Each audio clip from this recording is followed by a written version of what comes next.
Five Nights at Freddy's tem como sua principal característica e como coisa mais famosa os seus animatrônicos. E com toda certeza, sem os animatrônicos, FNAF não seria de fato o que é hoje.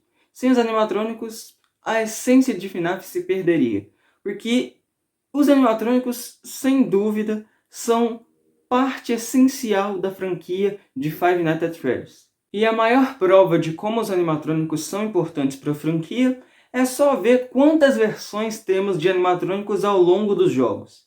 Temos os clássicos, o Freddy, o Bonnie, a Chica e o Foxy, do primeiro jogo. Temos as versões Toys, as versões Nightmares, as versões Phantoms, os Shadows, os Funtimes e tantos outros que, se eu fosse falar, esse vídeo teria 1 hora de duração. Mas e se voltarmos para o início de FNAF? Que não, para quem está achando, não é no FNAF 1. Porque há vários jogos de FNAF que mostram eventos muito antes de FNAF 1. Para falar a verdade, FNAF 1 se passa bem depois de vários acontecimentos. De exemplos de jogos que se passam antes, temos o próprio FNAF 2, o FNAF 4, o Into the Pit e alguns outros. O FNAF 3 e o 6 e outros mais além se passam bem depois do 1. Mas vamos voltar para os jogos que se passam antes. Qual é o jogo de FNAF com os acontecimentos mais antigos da franquia? Com certeza eu diria que é o Into the Pit. Porém, nos minigames do FNAF 4, onde você controla a criança chorona, há acontecimentos que se passam antes mesmo do Into the Pit.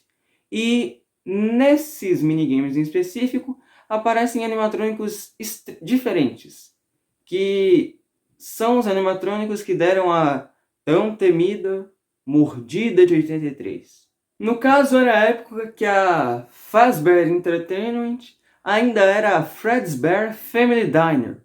O nome desses modelos de animatrônicos eram Springlocks, e existiam 2, oficialmente. O Golden Freddy, que na verdade o nome é Fredbear, mas a fandom o nomeia de Golden Freddy, e também temos o Spring Bonnie. Agora você me pergunta, o que são essas Springlocks? Quem foi que as criou? Qual a relação desses animatrônicos com o Springtrap? Afinal, ele é o maior vilão dessa franquia. Vamos por partes. Springlocks são animatrônicos criados pelo Henry Emily. E eles tinham como proposta servirem de animatrônicos para cantar e divertir as crianças que estavam na pizzaria com shows de música. Porém, os animatrônicos tinham uma manivela que, ao girar, elas comprimiam as engrenagens e as molas dos animatrônicos. Então, um funcionário poderia entrar dentro do animatrônico e utilizar ele como uma fantasia, assim podendo divertir mais as crianças usando a fantasia de animatrônico. Porém, a umidade meio que atrapalhava as travas, e se alguma coisa acabasse ficando úmida, as travas de mola podiam romper e meio que espremer a pessoa por completo até você sabe o que. E foi na festa de aniversário da criança chorona, no caso este é o último minigame do FNAF 4, é onde acontece a tão temida Mordida de 83. A criança acaba com a cabeça sendo colocada dentro de um animatrônico, e pelo animatrônico acabar tendo que ficar com aquilo na cabeça, meio que as travas e os mecanismos deram problema e você sabe o que aconteceu, né? Crack! Inclusive as Springlocks são ditos pela fandom, no caso a fandom teoriza, que elas sejam o motivo do William Afton ter cometido o seu primeiro crime, que no caso foi contra Charlotte, que é a filha do Henry. Dizem, teorizam que o William sentia muita inveja do Henry por ele ser mais inteligente que ele e por ele construir animatrônicos melhores e que desempenhavam coisas melhores do que os que ele construía.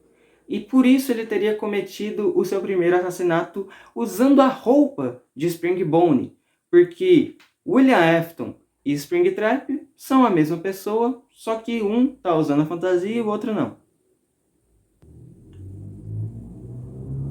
Aí, nos minigames de FNAF 3, é mostrado o que aconteceu para o Springbone, no caso William Afton, se tornar o Springtrap, que no caso ele foi sendo perseguido pelos fantasmas das crianças, entrou na roupa de Springtrap, mas a roupa acabou molhando. Então as travas atingiram ele e ele morreu. Mais ou menos.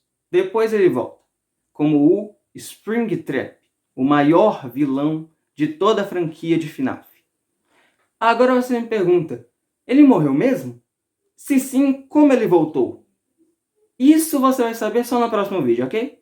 Não vamos nos atentar a isso por enquanto. Essa é a relação do Henry com as Springlocks e a relação das Springlocks com o William Afton. E como o William Afton virou o Springtrap. Agora, para finalizar, o que o William Afton fez depois que ele morreu, entre várias aspas? Isso você também vai descobrir no próximo vídeo, porque esse aqui já chegou ao final. Isso foi mais ou menos para explicar quais que eram as funções das Springlocks, o que eram elas e quem as criou, e qual a relação dessas máquinas com o Springtrap, que é o maior vilão de Five Nights at Freddy's no geral. Bom, eu espero que tenha gostado.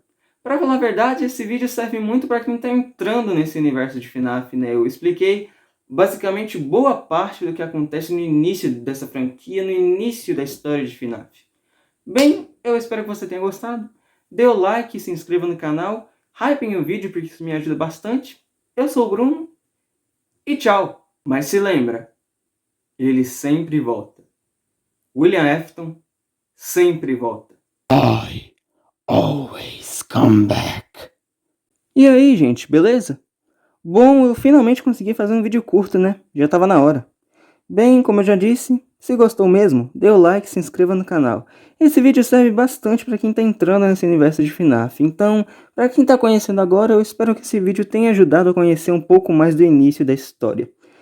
Bom, fora isso, há vários outros vídeos legais aqui no canal que eu tenho certeza que você vai gostar. Se possível, me segue no Instagram, vou deixar ele aí na tela para vocês. E é isso. Falou! Até o próximo vídeo. Tem quase todo sábado. Tchau!